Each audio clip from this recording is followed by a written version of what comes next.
परम वैष्णवाचार्य भगवान शंकर का कृपा प्रसाद किसी न किसी जन्म में हर हरिभक्त को होता है। जा पर कृपा न करहि पुरारी, सो न पाओ मुनि भगति हमारी। जिस पर भगवान शंकर की कृपा नहीं हुई वो विशुद्ध हरि की प्रेम लक्षणा भक्ति को कभी प्राप्त नहीं कर सकता। जो भगवान शंकर से तनिक भी अश्रद्धा और द्रोह करे, शिव द्रोही मम दास कहावा, सो नर मोहि सपने हो नहीं भावा। उसे स्वप्न में भी कभी हरि पसंद नहीं कर सकते, हरि कृपा नहीं कर सकते जो भगवान शिव से द्रोह करे। ऐसे करुणा में भगवान शिव से भी द्रोह कर बैठे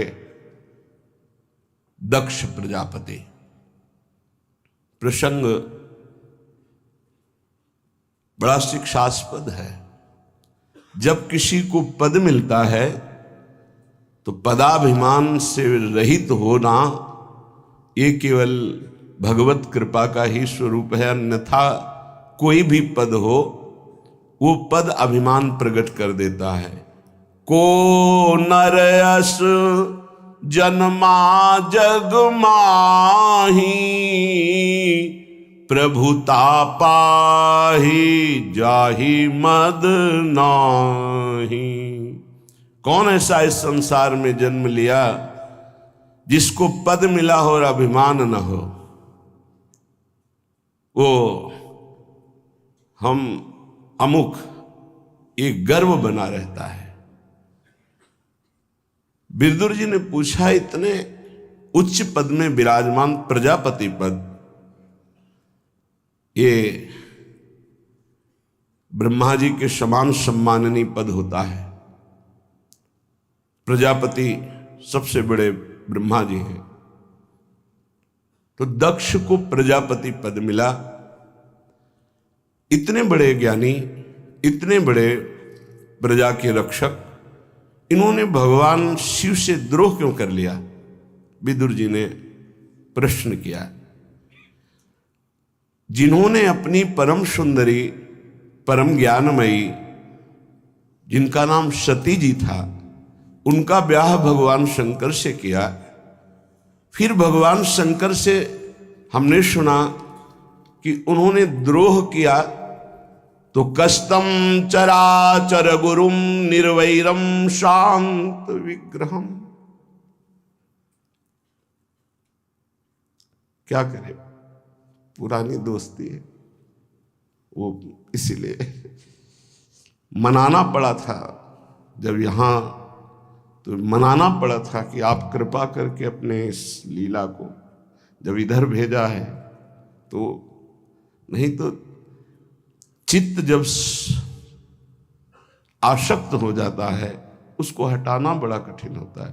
ये भगवान शिव ने ही कृपा करके श्री जी के चरणों में दिया। नहीं, असंभव था कि चित्त हट जाए, क्योंकि अनन्य, जिसे अनन्यता कहते हैं, ऐसी कट्टर अनन्यता देवाधिदेव भगवान महादेव जी में उन्हीं की कृपा से थे। अब जैसे उनकी चर्चा हो तो कैसे, इसीलिए जैसे गाड़ी रफ्तार से चल रही हो, एकदम अचानक मोड़ आ जाए तो संभालना मुश्किल पड़ता है।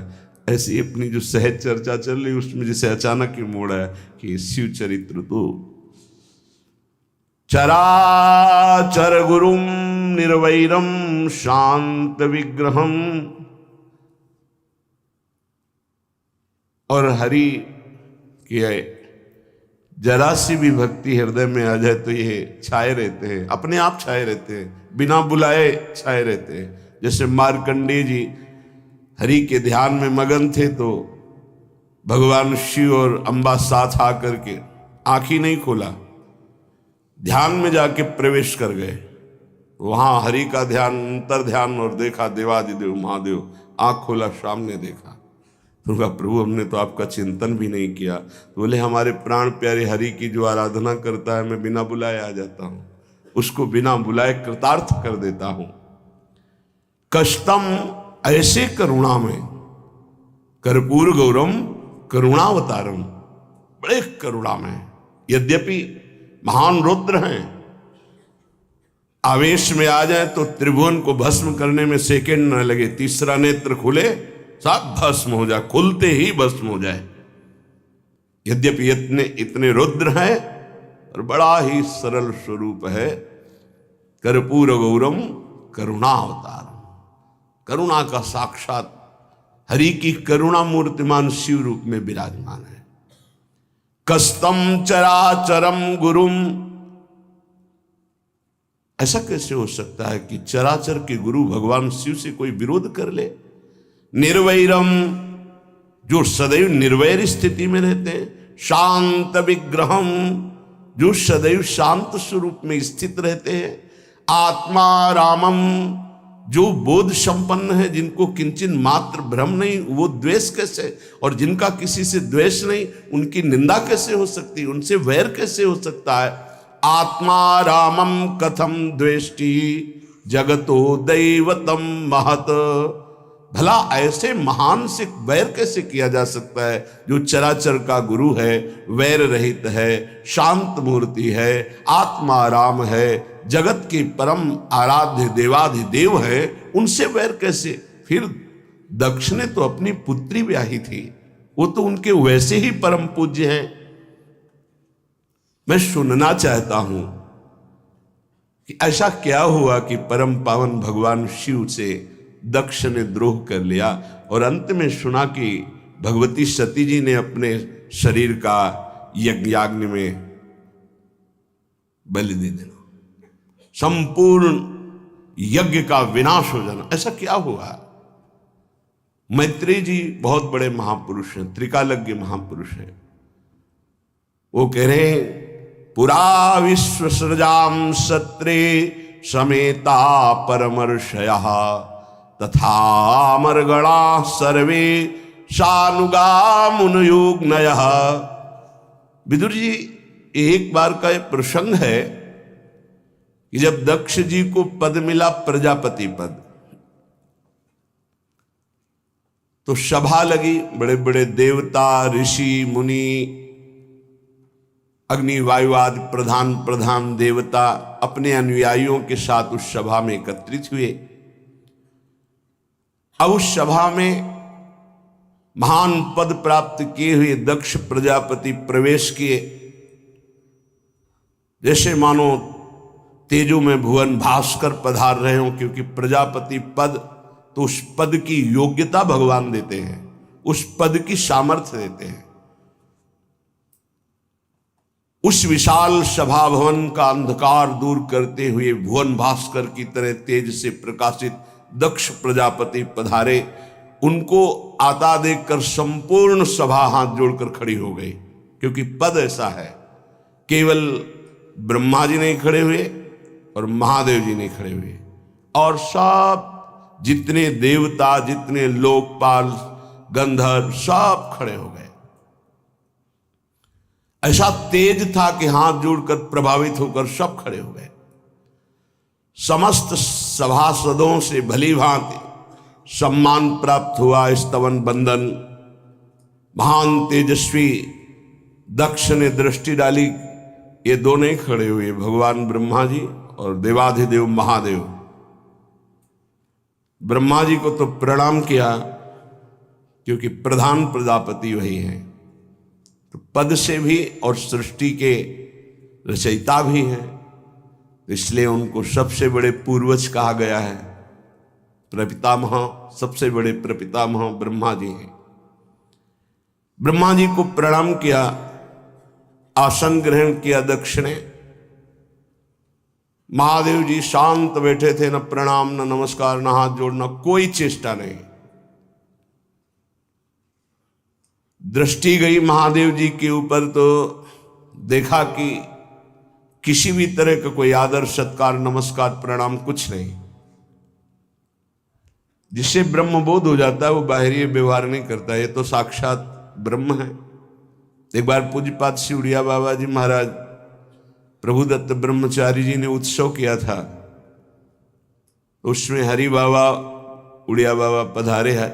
साक्षात मूर्तिमान शिव और हरि माने जाते थे। शिव भगवान का स्वरूप उड़िया बाबा, हरि भगवान का स्वरूप हरि बाबा।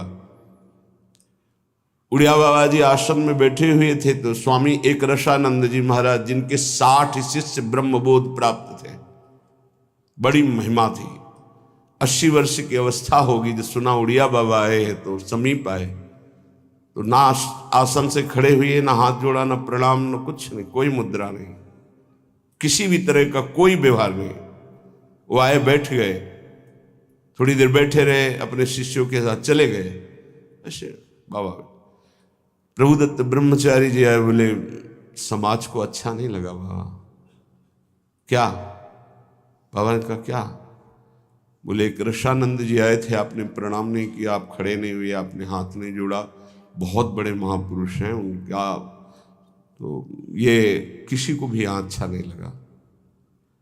आप हमारे कान में आके कह देते इनको प्रणाम करो, तो प्रणाम कर देते, अच्छा नहीं लगा। अब क्या करना चाहिए? बोले बाबा आपको चलना चाहिए, प्रणाम करके उनके नीचे बैठना चाहिए। बाबा गए, प्रणाम किया, तो उनका अरे अरे स्वामी जी आप है, तो नीचे बैठ गए जहां उनकी पादुका थी। अरे स्वामी, जो स्वरूप स्थित महापुरुष है, जब द्वैत की कहीं किंचन मात्र भावना ही नहीं रह गई तो किसको प्रणाम, किसको नमस्कार? ये बहुत उच्च कोटि की अवस्था। और फिर उस अवस्था को प्रदान करने वाले भगवान शिव, वंदे बोधमयम नित्यम गुरुम शंकर रूपिणम, क्रोधाग्नि से जलने लगे दक्ष और कहने लगे देवताओं, वायु अग्नि आदि बड़े बड़े लोकपालों, ब्रह्म ऋषियों, मेरी बात सुनो, मैं किसी नासमझी या द्वेष से नहीं कह रहा हूं, बल्कि शास्त्र सम्मत बात कह रहा हूं। मैं दक्ष प्रजापति हूं। ये कह रहे हैं, मैं शास्त्र सम्मत बात कर रहा हूं, मैं दक्ष प्रजापति हूं। और ये महादेव हमारा सम्मान नहीं किया। भाषा बदल गई। जब सती जी को अर्पित किया था तो चरण धो के पिया था और कहा था प्रभु मैं आपके इस लायक नहीं, मैं आपको कन्यादान कर सकूं। आपने स्वीकार किया मुझ अधम को, तुम्हारी पुत्री को सदा अपनी सेविका समझना, और मैं आपका सदैव दास रहूंगा, क्योंकि मैं जानता हूं आप कौन हैं।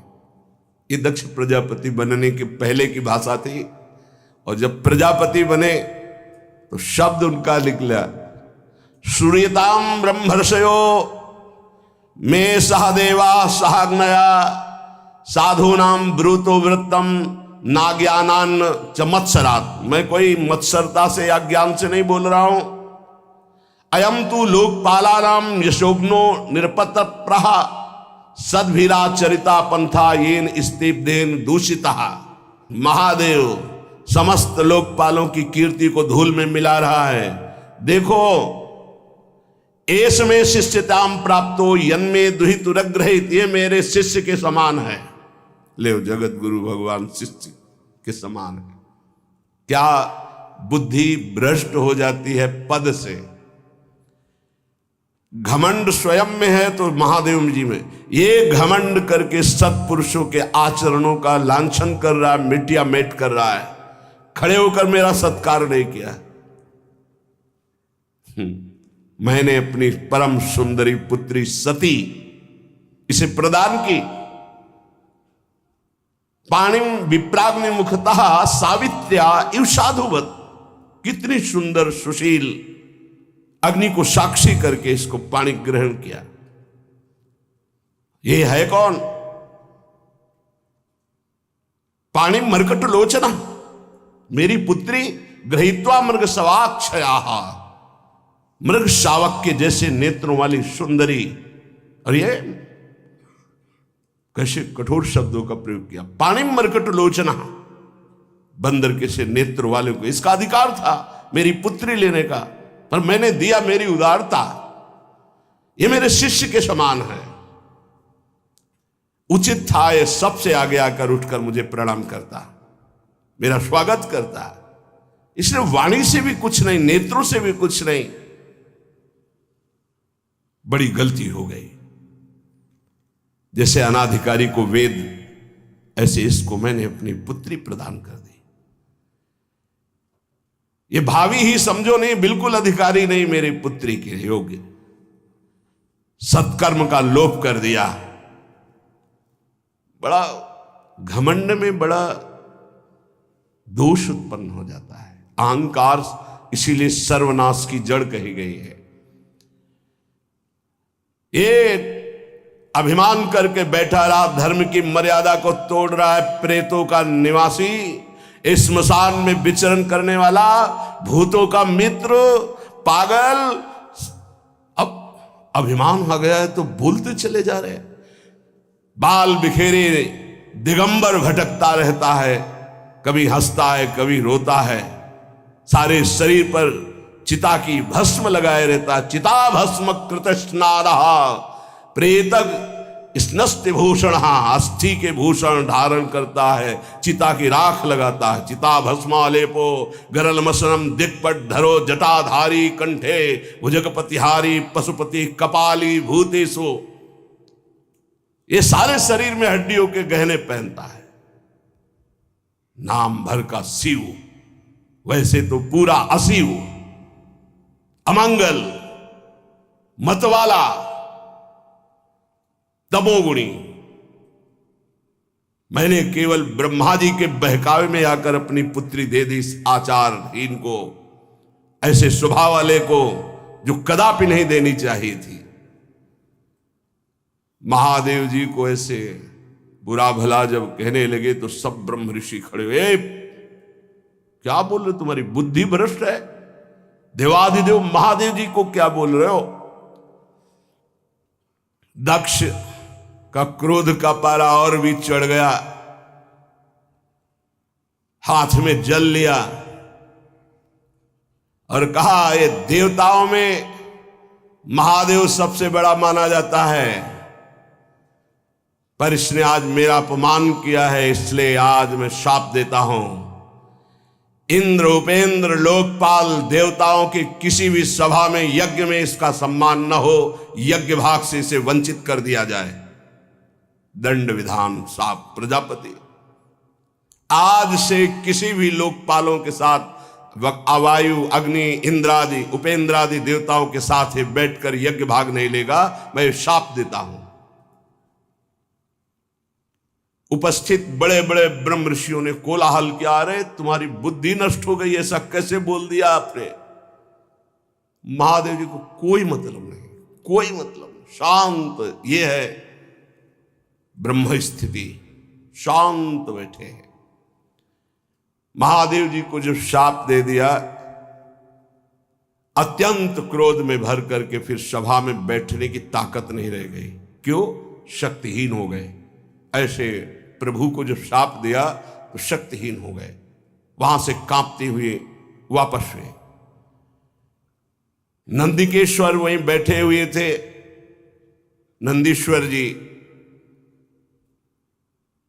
तत्काल खड़े हुए, जो वापस होने लगा तो बोले, दक्ष रुको, तुम प्रजापति पद पे विराजमान होकर के और हमारे परम गुरु, हमारे इष्ट आराध्य देव भगवान शिव को ऐसा शाप दिया, और तुम्हारे कुछ अनुयायी मुस्कुरा रहे थे जब तुम शाप दे रहे थे, मैं देख रहा था, तुम्हारा अनुमोदन कर रहे थे। तुमने बड़ा भयंकर शाप दिया, विचार नहीं किया? क्या तुम समझते हो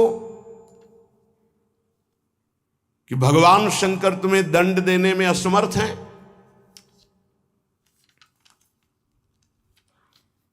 वो तो नहीं बोलेंगे, मैं उनका एक सेवक हूं। अरे मरण धर्मा शरीर पे अभिमान करने वाले पदाभिमानी भगवान शिव को तू भूल चुका है, जान नहीं रहा? तेरे अंदर ये शंकर से द्वेष, मूर्ख दक्ष, जा मैं शाप देता हूं, तू और तेरे अनुयायी कभी तत्व ज्ञान को प्राप्त ना हो, तत्वबोध कभी तेरे को प्राप्त ना हो। सदैव तू विद्वता वर्णन करता रहेगा लेकिन तत्वबोध नहीं होगा।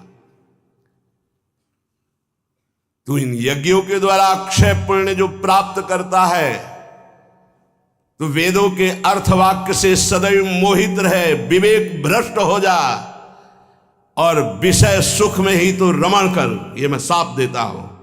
शंकर द्रोही विषय भोगों में ही तो सुखमान, विद्वता की बात करेगा तत्व बोध नहीं होगा तेरे को, विवेक नहीं होगा, केवल बाहरी अर्थवाद में तेरी बुद्धि फंसी रहेगी।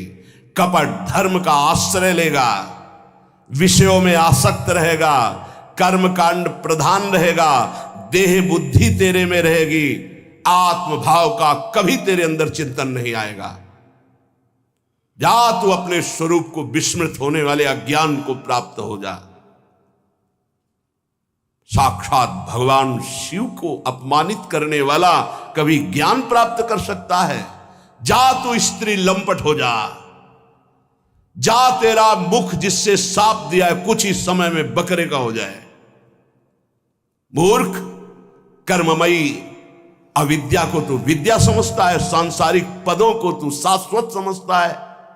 शंकर का अपमान करने वाले इस दक्ष के जितने अनुयायी हैं, साप अपने पद से भ्रष्ट हो जाएं, साप जन्म मरण के चक्र में फंसने वाली अविद्या को प्राप्त हो, वेदवाणी का रहस्य इनके हृदय से गुप्त हो जाए, लुप्त हो जाए, ये कर्म फलों में आसक्त हो जाए, क्षुब्ध हो जाए, ये शंकर द्रोही माया के जाल में फंस जाए, मैं ऐसा साप देता हूं। नंदेश्वर भगवान ने बड़ा भयानक श्राप दिया है दक्ष और उनके अनुयायी ब्रह्म ऋषियों को। आज से मैं ये दक्ष के अनुयायी ब्राह्मणों को शाप देता हूं कि इनका आहार विहार का संयम टूट जाए, ये भक्षा भक्ष का विचार छोड़ करके केवल रसेंद्री के लिए ये लालायित रहे, इनकी ब्रह्म विद्या नष्ट हो जाए, इनका तप क्षीण हो जाए, इनका व्रत का फल इनको ना मिले, ये केवल शरीर और धन और स्त्री इन्हीं के गुलाम बन करके भिक्षुक की तरह जीवन व्यतीत करें विषयों का भोग करने के लिए। बड़ा भयंकर सिद्धांत का खंडन हो गया। भगवान शिव के नंदकेश्वर ने बड़ा भयंकर शाप दे दिया, बहुत, ये सबसे बड़ा हितकर हुआ, क्योंकि अपने इष्ट का अपमान सह जाना ये सेवक के लिए सिद्धांत नहीं है।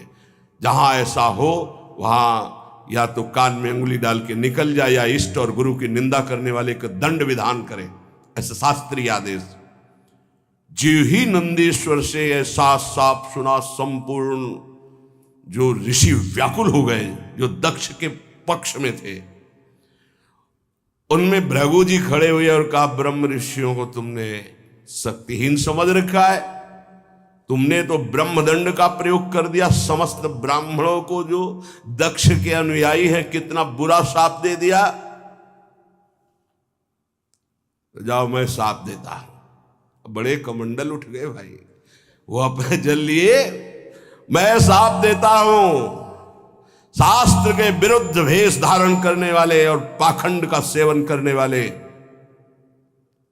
जो शिव अनुयायी हैं वो हो जाए, ऐसा शाप दे दिया। बड़ा विचित्र। भौव्रत धरा ये च तान समनुव्रता पाखंडिनस्ते भवंती सत्शास्त्र परिपंथिनः। शौचाचार विहीन, मंद बुद्धि, जटा और राख धारण करने वाले, ऐसा शाप दे दिया तुमने ब्राह्मणों को। जाओ तुम लोग जो ब्राह्मणों की निंदा की है, इससे तुम्हारे अंदर पाखंड जागृत हो जाए, ऐसा शाप दे। अब बड़ा सापा सापी शुरू हो गया। भगवान शिव कुछ नहीं बोल रहे, ना अपने परिकर को ना उन परिकर को। भृगु जी के साथ देने के बाद भगवान शंकर उठे, बाघंबर समारा चल दिया। कोई मतलब नहीं, कोई मतलब। यह है ब्रह्म बोध प्रदान करने वाले जगत गुरु भगवान शिव की स्थिति। प्रजापति लोग उस सभा में एकत्रित हुए कि भगवान श्री हरि को प्रसन्न करने के लिए यज्ञ की जाए। प्रजापतियों ने श्री गंगा जी यमुना जी के संगम में प्रयागराज में यज्ञांत स्नान किया और मंगल गान करते हुए सब अपने अपने गृह को गए। बड़ा मंगल हो गया शिव और भगवान के पार्षदों में, जो भगवान शिव के पार्षद और दक्ष में ये ऐसा अंदर से बड़ा बैर विरोध दक्ष रखते भगवान शिव से। अभिमान बहुत बढ़ गया था। भगवान शंकर का अपमान करने के लिए यज्ञ का अनुष्ठान किया। बड़े बड़े यज्ञ किए, वाजपेयी आदि, बृहस्पति शव आदि यज्ञ, लेकिन कहीं भी शिव भाग नहीं रखा। इन महान यज्ञों में ब्रह्म ऋषि, देव ऋषि, पितर देवता सब अपनी पत्नियों के साथ पधार रहे थे। दक्ष सबका निमंत्रण किए थे, स्वागत सत्कार किए थे। और ये देवता लोग भी बड़े विचित्र, और मार्ग से जाते, कैलाश के ऊपर से जाने की जरूरत थी। सती जी ने देखा कि बड़े विमानों में कोलाहल करते हुए परिवार का परिवार यात्रा कर रहा है। अब जैसे हेलीकॉप्टर, तो इसमें ड्राइवर की जरूरत है, तेल की जरूरत है, ये फेल भी हो सकता है। लेकिन विमान में ना ड्राइवर की जरूरत है, न तेल की जरूरत है, ना फेल होगा। चलो जहां दक्ष प्रजापति का यज्ञ हो रहा है वहां चलो, कैलाश के ऊपर से चलो। ऐसा तो ऐसे कैलाश के बगल से ही ऐसे निकल रहे थे, तो सती जी ने देखा और सब बातें कर रहे थे दक्ष के यज्ञ की। सती जी ने सुना कि यज्ञ तो मेरे पिता का हो रहा है और सब लोग जा रहे हैं, हमारे यहां निमंत्रण नहीं आया, और वो हमारे कैलाश के समीप से निकल रहे हैं। विमानया सब प्रेष्ठा निष्कंठी सुवाससहा, बहुत सुंदर हार वगैरह धारण किए हुए उनकी पत्नियां, और हंस हंस करके कि हमको तो ऐसा निमंत्रण आया, हमको तो ऐसा, और सब सुन रही सती जी। बड़ी उत्सुकता हुई और कहा, देवाधिदेव मेरे पिता के यहां उत्सव हो रहा है, निमंत्रण नहीं आया, क्या मैं जा सकती हूं? वामदेव, मैंने सुना है इस समय इस शरीर के पिता और आपके ससुर बड़ा भारी यज्ञ उत्सव कर रहे हैं, सब निमंत्रण में जा रहे हैं, हम भी चले? क्योंकि अपने आत्मियों से मिलने का मन करता है। मैंने देखा इन विमानों में हमारी बहनें भी थी जो अपने पतियों के साथ थी, बड़े सुंदर गहने आदि धारण किए हुए प्रसन्न मुद्रा में जा रही थी। बहुत समय हो गया मैंने अपनी मां को नहीं देखा, उत्सुकता हो रही है हमको भी। शिव कल्याण में ब्रह्म ऋषियों के द्वारा रचा हुआ महाश्रेष्ठ यज्ञ हो रहा है। वैदिक मंत्रों से भगवान श्री हरि की प्रधानता है, चलना उचित होगा। अजन्मा प्रभु, आप ही जगत की उत्पत्ति हेतु और पालन करने वाले, मुझे पता है आप ही त्रिगुणात्मिका माया के सृजन करता है। मैं आपसे प्रार्थना करती हूं, बहुत दीन हो रही हूं, क्या आप मुझे मेरे पिता के पास ले चलेंगे, माता के दर्शन कराएंगे, यज्ञ का उत्सव में सम्मिलित होने का सौभाग्य मिलेगा? कुछ नहीं बोले भगवान से। काहे नीलकंठ, आप जन्म रहित हैं, अजन्मा हैं, आप में भले उत्साह ना हो पर मेरा जन्म हुआ है, वो मेरे मां पिता है, मैं दर्शन करना चाहती हूं, उनसे मिलना चाहती हूं। देखो ना आकाश में कैसे राजहंस जैसे उड़ते विमान और उनमें हमारी बहनें जा रही हैं। ऐसी अवस्था में कौन ऐसा होगा जो अपने माता पिता के उत्सव में सम्मिलित ना हो? प्रभु, हो सकता है आपको ऐसा उत्तर देने का मन हो कि उन्होंने निमंत्रण नहीं दिया,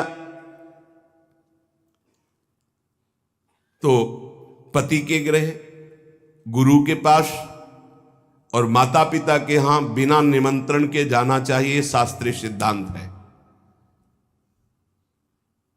ये अंबा जी कह रहे, सती जी कह रहे, भर्तुर गुरुर देह कृतश्च केतनम, गुरु के गृह में, पति के घर में और माता पिता के पास बिना निमंत्रण के जाया जाए, ऐसा शास्त्रीय सिद्धांत। निमंत्रण आए तो खास बात नहीं है, बिना निमंत्रण के भेजा है, गुरु के यहां, पति के यहां और माता पिता के यहां। इसलिए आप शायद ये कहना चाहते हो कि निमंत्रण नहीं आया तो मैं नहीं लेवा चलूंगा, तो सिद्धांत है। आपको हमारी इच्छा की पूर्णता करनी होगी, और आपको मैं याद दिला देती हूं कि आपने मुझे अर्धांग में विराजमान किया है, मैं उसी सम्मान को आपको याद दिला रही हूं कि मैं आपकी अर्धांग हूं, याचना करती हूं, अनुग्रहित कीजिए, मुझे हमारे माता पिता के पास भेज दीजिए। सती जी की बात सुन करके भगवान शंकर थोड़ा मुस्कुराए, कहा सुंदरी तुमने ठीक कहा कि बिना निमंत्रण के भी जाया जा सकता है। तयोदितम शोभनमेव शोभने अनाहुता अप्यभियंति बंधुषु ते यदुत्पादित दोष दृष्टयो बलीय सानाम्य मदेन मन्युना। यद्यपि माता पिता पति और गुरु के यहां बिना बुलाए जाना चाहिए, सिद्धांत है, पर तदपि विरोध मान जहां कोई, तहां गए कल्याण न होई। यदि माता पिता तुम्हारे वैर मानते हो तो फिर नहीं जाना चाहिए, फिर नहीं जाना चाहिए। देहाभिमानी मद क्रोध से प्रबल हुआ, यदि वो अपमान करता हो तो फिर नहीं जाना चाहिए। यह सिद्धांत वहां चलता है जहां देहाभिमान रहित होकर के, मद रहित होकर के, दोष द्वेष रहित होकर के वो जो रिश्ते हैं उनका पालन किया जाता है। विद्या तप धन सुदृढ़ शरीर युवा अवस्था उच्च कुल, ये 6 गुण है, पर अभिमान आ जाए तो यही 6 दुर्गुण बन जाते हैं और उसका नाश कर देते हैं। ये 6 गुण अवगुण जब बन जाते हैं तो महापुरुषों का अपराध करा देते हैं, और वो नष्ट हो जाता है जो महापुरुषों का अपराध करता है। मुझे लगता है यदि तुम अपने माता पिता के पास जाओगी तो वो तुम्हें आदर नहीं देंगे, मेरे संबंध के कारण भाव चढ़ा कर देखेंगे, ऐसी अवस्था में तुम सुख नहीं पाओगी। देवी, बाणों से बिन जाने पर उतनी पीड़ा नहीं होती जब प्रियजनों के द्वारा अपमान होता। सबते कठिन जाति अपमाना, जब अपने परिकर के, अपने प्रेमी जन, अपने संबंधी तुम्हें सम्मान नहीं करेंगे और रोष भरी दृष्टि से या उपहास करेंगे, तब तुम्हारा जीना मुश्किल हो जाएगा। इसलिए हृदय को शांत करो और इसी कैलाश में ही रहो। सती जी को भगवान शिव की ये बात अच्छी नहीं लगी। क्यों? क्योंकि ममता जागृत हो गई तो ममता रत सन ज्ञान कहानी भी नहीं समझ में आती। मानो सती जी ने कहा कि अगर आप एक बार खड़े होकर प्रणाम कर लेते हमारे पिता को तो समस्या ही नहीं होती, पूरा झगड़ा इसी से तो हुआ। भगवान शिव अंदर की बात जान कहते, सुंदरी तुम ये कह सकती हो कि परमोन्नति को प्राप्त दक्ष प्रजापति पद पर जब विराजमान थे तो आप खड़े होकर प्रणाम क्यों नहीं किया? तुम मेरी आश्रिता हो इसलिए मैं तुम्हें बता रहा हूं, ये खड़े होना, हाथ जोड़ना, प्रणाम करना, नमस्कार करना, ये देहाभिमानियों का व्यवहार है। ब्रह्मबोध संपन्न महापुरुष उसी आत्मस्वरूप वासुदेव का सम्मान करते, बाहरी प्रक्रिया नहीं। अहंकार का पोषण अहंकार शून्य महापुरुषों के द्वारा नहीं होता। इसलिए मुझे लगता है तुम्हें नहीं जाना चाहिए। सुमध्य में ये नम्रता दिखाना, प्रणाम करना, हाथ जोड़ना, ये केवल व्यवहारिक क्रिया है। अगर अंदर के वासुदेव को नहीं पहचानता तो ये सब नाटक हो जाता है। तत्व ज्ञानियों द्वारा उसी आत्मस्वरूप वासुदेव का सम्मान होता है, बाहरी देहाभिमानी का नहीं। विशुद्ध अंतःकरण का नाम वासुदेव है, अपने स्वरूप में स्थित होना सबसे बड़ा सम्मान है। ये भगवान ज्ञान स्वरूप शिव का, मैं उसी वासुदेव में निरंतर स्थित रहता हूं, इसलिए न किसी को नमस्कार न किसी को प्रणाम। इसलिए अगर तुम्हें लगता हो कि मैंने तुम्हारे पिता का अपराध किया तो बिल्कुल नहीं, मैं देहाभिमानी को प्रणाम नहीं करता, देह में विराजमान उस आत्म तत्व को नमस्कार करता हूं, और वो मैं हूं। इसलिए किसको नमस्कार, कौन? इस समय सती जी को अच्छा नहीं लग रहा है ज्ञान विज्ञान। व्याकुलता देखिए, यदि तुम मेरी बात नहीं मानोगी और जाओगी तो संकेत में बता देता हूं, ये तुम्हारे लिए बहुत ही हानिकारक होगा। क्योंकि जब प्रतिष्ठित व्यक्ति की आत्मीजनों के द्वारा अप्रतिष्ठा होती है, अपमान होता है, तो उसकी तत्काल मृत्यु का कारण बन जाती है। वो संकेत में बता दिया है। भगवान शंकर शांत हो गए। ये देखकर सती जी को बिल्कुल अच्छा नहीं, खड़ी हुई। एक बार देखती भगवान शंकर की तरफ कि अगर मैं जाती हूं तो ये रुष्ट हो जाएंगे, क्योंकि आज्ञा नहीं। एक तरफ विमानों की तरफ नहीं जाती हूं तो माता का दर्शन कैसे होगा, कैसे सुहृद जनों से मिलूंगी। बार बार एक क्रास चिंतन हुआ, हृदय चंचल हुआ। भगवान शिव की तरफ रुद्र दृष्टि से देखा और आंसू भी आ गए कि इन्होंने आदेश क्यों नहीं किया। समझ नहीं पा रहे अम्बा। भगवान शिव कह रहे हैं, जब प्रतिष्ठित व्यक्ति की अप्रतिष्ठा जहां होती है तो मृत्यु से बढ़कर दुखदायी होता है। हो सकता है मृत्यु हो जाए, इसलिए नहीं जाना चाहिए। क्रास चिंतन से ही क्रोध का भयानक स्वरूप आता है। देवी सती थर थर कांपने लगी। एक तरफ शिव प्रेम, एक तरफ मातृ पितृ प्रेम। रोष भरी दृष्टि से भगवान शंकर की तरफ देखा। प्रधक्षति वैक्षत जात वे पथो, शरीर कांप रहा। रुद्र दृष्टि से देखा। शोक और क्रोध ने बेचैन कर दिया कि आपने आदेश क्यों नहीं किया। और दांतों से ओठ दबाते हुए शिव जी की तरफ रुद्र दृष्टि करते हुए चल दी। और विचार किया मैंने, कई बार इनसे प्रार्थना की इशारे से कि मुझे आदेश दे दो, पर आदेश नहीं दिया। ठीक है, ना दो आदेश, मैं जा सकती हूं। देखो यहां त्रुटि हो रही। सदगुरु,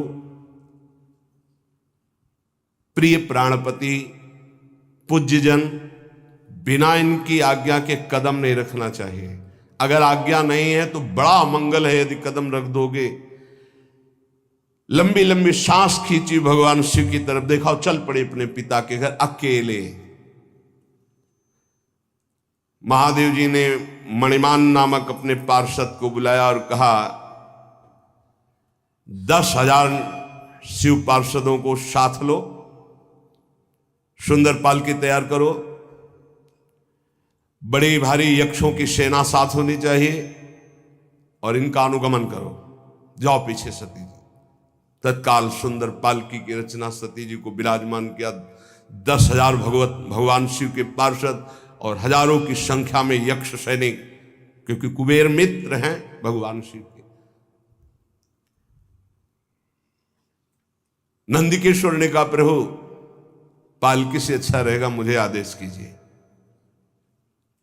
भगवान के नित्य वाहन नंदिकेश्वर गए। कहा, माता विराजमान हो हम पर।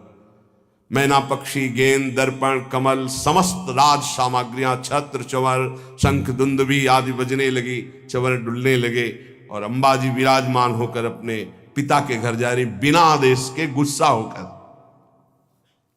समस्त शिव पार्षदों के साथ दक्ष की विशाल यज्ञशाला में प्रवेश किया। वहां तो वेदध्वनि गूंज रही थी। बड़े ऊंचे स्वर से ब्राह्मण शास्त्र शीर खाप रुखा सहस्राक्षा सहस्रपात, एक दूसरे की आवाज दबाने के लिए होड़ लगी हुई थी। बहुत से अलग अलग वेदियों पर देवताओं की स्थापना हुई थी। दक्ष ने एक बार देखा, सती आई, न नजदीक गए, न बात की, न पूछा। भयभीत हो गए सती जी कि क्या जो भगवान शिव ने कहा था वही होगा। पिता ने देखा और कोई आदर नहीं दिया, बहुत घबरा गई। बहनों के पास गए तो ऐसे मुस्कुराते हुए कटाक्ष करते हैं, बिना निमंत्रण के आ गए। हमें तो निमंत्रण भी गया था, भेंट भी गई थी, लिवाने भी गए थे। शायद आपके यहां निमंत्रण तो गया नहीं होगा, कोई लिवाने तो गया नहीं होगा। बहुत चोट सती जी के हृदय में। एक केवल अगर प्यार से मिली तो माता मिली, गले से लग करके। गदगद हो गई सती जी माता के मिलने पर। सती जी ने पूरी यज्ञशाला में देखा, कहीं भगवान शिव का कोई स्थान नहीं। ये देखते ही माता के द्वारा मिला हुआ प्यार भस्म हो गया, हृदय जलने लगा। सर्वलोक महेश्वरी देवी शक्ति की अधिष्ठात्री अंबा, उन्होंने पूरे यज्ञ मंडप पे देखा, सब उत्साहित हैं, कहीं भी भगवान शंकर का कोई भाग नहीं। तो उन्होंने कहा ऐसा नहीं हो सकता कि प्रभु से बढ़कर प्यार माता पिता का हो। अपार क्रोधाग्नि प्रकट हुई, ऐसा लगा संपूर्ण लोगों को भस्म करने के लिए अंबा ने ठान लिया है। कहा दक्ष, अब पिता नहीं कहा, पिताश्री नहीं कहा, दक्ष तुझे कर्मकांड के अभ्यास से बड़ा घमंड है, हमारे प्राण प्रीतम शिव से द्वेष करता है।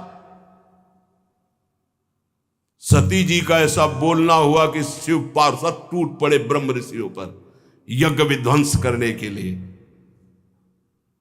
सती जी ने सबको रुको, जब तक हमारा आदेश न हो तब तक दंड किसी को मत दो।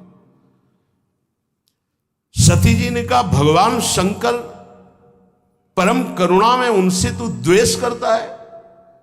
सब लोग मुझे कहेंगे कि ये दक्ष की पुत्री है, ये शरीर दक्ष से निर्मित है, और तू हमारे प्राण प्रीतम शिव की निंदा करने वाला, शिव का विरोधी। यज्ञ में कोई शिव भाग नहीं। अरे कोई वाणी से भी निंदा कर दे तो सर्वनाश हो जाए, तू तो हृदय से उनसे द्वेष करता है। ऐसा कौन होगा तेरे जैसा जो महादेव से विरोध करे। जो दुष्ट मनुष्य 100 रूप शरीर को और 100 रूप पदों को पाकर अभिमान करता है, शिव की निंदा करता है। आश्चर्य है, आश्चर्य है कि वो अपने सर्वनाश को नहीं जानता। इतने बड़े महान अपराध करने पर भी भगवान शिव ने तेरे लिए कोई दंड विधान नहीं किया। तू महापुरुषों का निंदक, जघन्य अपराधी, दुष्ट पुरुषों में शोभा पाने वाला है दक्ष के प्रति। ये है अपने इष्ट का प्रेम, शिव। ये 2 अक्षर जिसकी जिह्वा से निकल गए, कभी कोई पाप उसको दंड नहीं दे सकता। अहो ऐसे पवित्र कीर्ति देवाधिदेव महादेव शिव की तूने अपमान वृत्ति धारण की। तू अमंगल रूप है, तेरे अमंगल रूप से पैदा हुए इस अमंगल रूप शरीर को रखना मेरे लिए असहनीय होगा। जब मैं जाऊंगी तो दक्ष पुत्री कहेंगे भगवान शिव, इसलिए इस शरीर को मैं नहीं रखूंगी। जो मेरे प्राण प्रीतम आराध्य देव की विरोधी अंश से पैदा हुआ ऐसे शरीर को नहीं रखूंगी। है निरंकुश, धर्म की मर्यादा का तूने विस्मरण कर दिया है। आश्चर्य यह होता है कि इष्ट का प्रेम कितना जोर का होता है। मातृ पितृ प्रेम से ऐसा लगा था कि भगवान शिव की अवहेलना करके सती जी आ रही, लेकिन हृदय में कितना गुह प्रेम अपने आराध्य देव के प्रति है। वैसे तो शास्त्र आज्ञा यही कहती कि अपने इष्ट और अपने पूज्य का अपमान होने पर शक्ति हो तो बलपूर्वक उसको दंड देकर बकवाद करने वाली अमंगल रूप दुष्ट जिह्वा को उसी समय काट डालना चाहिए। छिंदात प्रशय्य रुषति मसतिम प्रभुश्चे जिह्वामसूनपि ततो विसृजेत धर्मा, ऐसा धर्म आदेश करता है। नीलकंठ भगवान करुणा समुद्र शिव की निंदा करने वाले, अगर कोई निंदनीय वस्तु खा ली जाए तो वमन करना ही उचित होता है। इसलिए तेरी निंदनीय अंश से इस शरीर की रचना हुई है, अब इसको रखना ठीक नहीं है। हे कामादि शत्रु को जीतने वाले भगवान शिव, क्षमा करना, आपकी आज्ञा का उल्लंघन करके ममता वसाई, पर अब मैं आपका अपमान सह नहीं सकती। आचमन किया, नया पीला वस्त्र धारण किया, आंख मूंदी, योगाग्नि का चिंतन किया, शिव शिव शिव शिव शिव। तत्काल श्री चरणों से अग्नि पैदा हुई और योगाग्नि में शरीर भस्म हो गया। क्योंकि अम्बा है, नहीं रखूंगी ये शरीर, तेरा अंश है ये शरीर, ये तेरा अंश है। जब मैं जाऊंगी तो कहेंगे आओ दक्ष पुत्री, ये मैं बर्दाश्त नहीं कर पाऊंगी। अब सब कोई कहेगा ये दक्ष पुत्री सती है, इसलिए मैं अब इस शरीर को नहीं रखूंगी। तूने मेरे इष्ट देव का अपमान किया।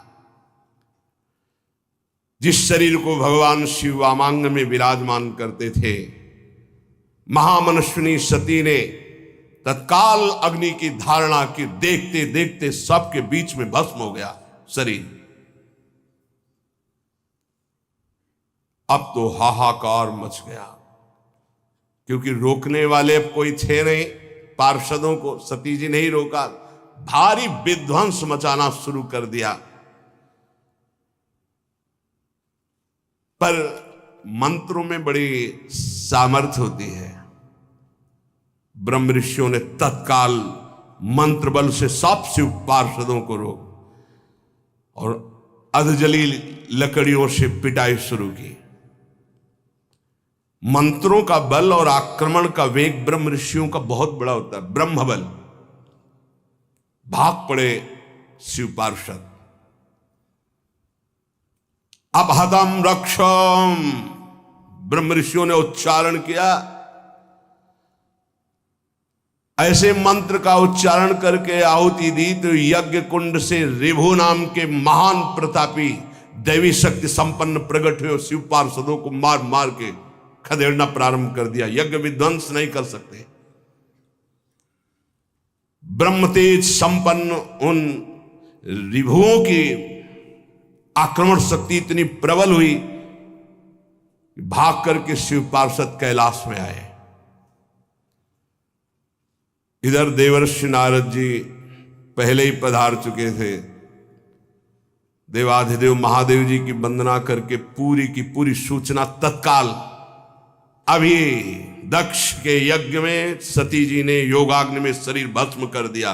देवर्षि नारद जी ने सूच, और इधर पार्षद भागते हुए गए और कहा मंत्र बल से ऋभु देवताओं ने हमारी दुर्दशा कर दी। भगवान हम असमर्थ हो गए, कोई उनके आगे टिक नहीं सकता। देवाधिदेव महादेव जी का दांत ऐसे ओठ चबाते हुए दांतों से स्वापार्षद सैन्यम च तदध्व रभुर्भीर विद्रावितम क्रोध मपार मादधे क्रुद्धा सुदोष्ट पुटः सधूर जटिर जटाम तदिद्वन् सटोग्रोचिषम। एक जटा पकड़ी उखाड़ी और पटक दी भूमि पर। जे ही जटा उखाड़ कर पृथ्वी पर पटका, मानो आकाश को छूता हुआ ऐसा महावीर प्रकट हो गया। ना तो छाती की चौड़ाई दिखाई दे रही थी, ना शरीर की लंबाई दिखाई दे रही थी। ऐसा विराट महान इतना विशाल था कि स्वर्ग से भी ऊपर उनका सिर हो रहा था। 1000 भुजाएं, श्याम वर्ण, सूर्य के समान जलते हुए 3 नेत्र, विकराल भयंकर दाढ़े, लाल लाल जटाए, हाथ में हजारों हाथों में अस्त्र शस्त्र लिए हुए, हाथ जोड़कर कहा, जगत गुरु क्या आज्ञा है। भगवान शंकर ने कहा, तेरा नाम वीर रुद्र है, तू उठ, मेरे संकल्प से प्रकट हुआ है, और जा दक्ष के यज्ञ को विध्वंस कर दे, और जिन ब्रह्म ऋषियों ने हमारे पार्षदों को दंड दिया, बलात् उनको दंड दे करके यज्ञ विध्वंस करके हमारे पास आओ।